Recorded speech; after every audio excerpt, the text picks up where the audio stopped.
Hi, Teasel time. Okay, so it's time for another book. I picked another one of the Magic Treehouse books because I think these are really good and they're super interesting. So this one is another Merlin mission, so it's another magic one, and it's called Summer of the Sea Serpent. So it's about summer. So hopefully, with all the snow and the wind on the ground, we can get a little bit more excited for summer by reading a summer book. All right, Chapter 1 Summer Solstice. Jack was sitting on the porch reading the newspaper. It was a warm summer day, but the porch was shady and cool. Annie poked her head out of the screen door. Hey, Mom said she'll drive us to the lake this afternoon, she said. Jack didn't raise his eyes from the weather page. Did you know today is the summer solstice? He said. What's that? Asked Annie. It's the official first day of summer, said Jack. There's more daylight today than on any other day of the year. Cool, said Annie. Starting tomorrow, the days will get shorter and shorter, said Jack.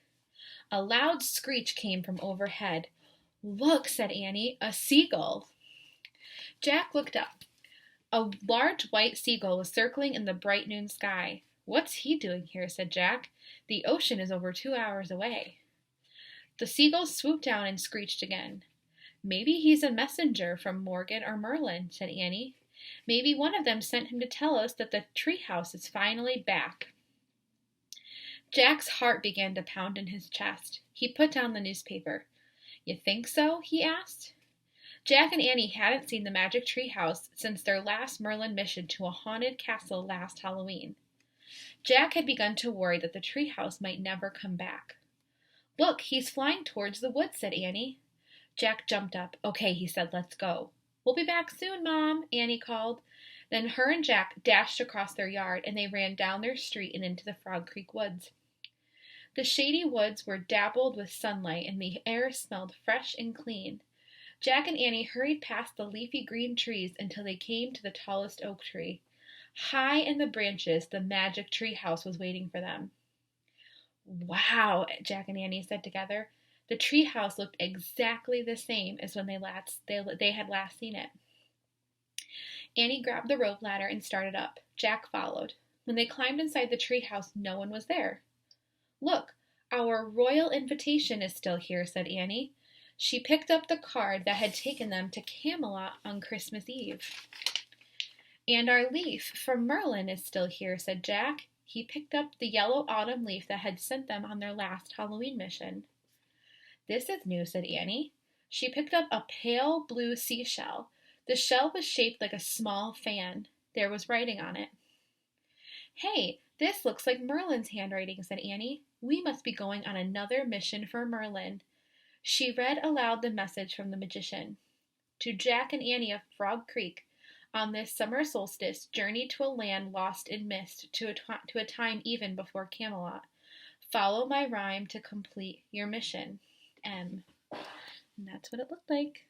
A little seashell. Annie looked up. What rhyme? She said. Let me see, Jack, said Jack, and he took the shell from her and he turned it over. On the other side was a poem. Jack read the poem out loud.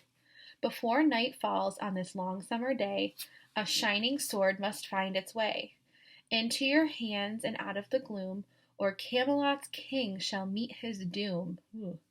To begin your quest for this sword of light, call for help of the water knight. Then pass through the cave of the Spider Queen. Spider Queen? Annie interrupted. Spiders were the only thing she was afraid of. Don't think about it now, said Jack. Let's keep going. He kept reading.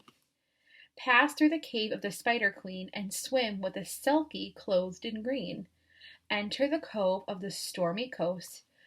Dive neath the cloak of the old gray ghost. Jack stopped reading. Old gray ghost, he said. Don't think about it now, said Annie. Keep going. Jack read more. Answer a question with love, not fear. With rhyme and sword, your home is near. Both Jack and Annie were silent for a minute. That's a lot to do before nightfall, Jack said. Yeah, said Annie, and I'm a little worried about the spider part. And the ghost part, said Jack. Hey, said Annie, if we're going to go on another Merlin mission, I'll bet Teddy will come with us. He can help us get through the scary parts.